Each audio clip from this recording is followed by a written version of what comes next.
Let's see how admin can create courses from the backend. So there is an option that says classes, courses tab, and list courses to view the list of added courses in the platform. And there is an option to create new course. So click create new. Here the admin can fill the details if it's a paid course or a free course, and he can also search tutor on behalf of whom he is actually posting the course, and say this for an example, and the price if it's a paid course, and what is the price of the course, and the title, the category that the course belongs to, and the course introduction video to know the gist of the content for the students to preview, and the course image, the thumbnail picture, and the description about the course. And in the next step there will be course goals. Let's see that with the created course.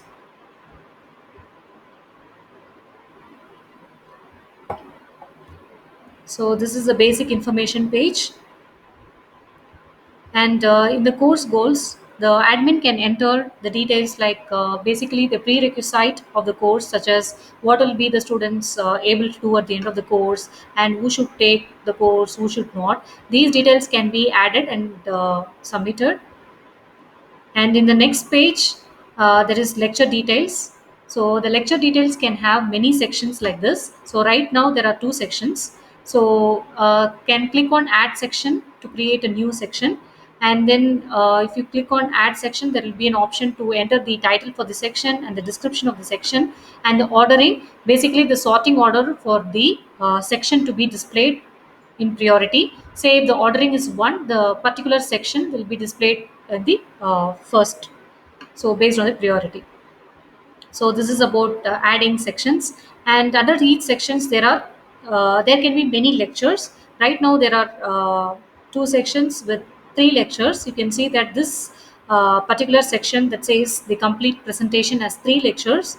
The lectures can contain audio, video, and PDF files. So you can click on add lectures to add a new lecture.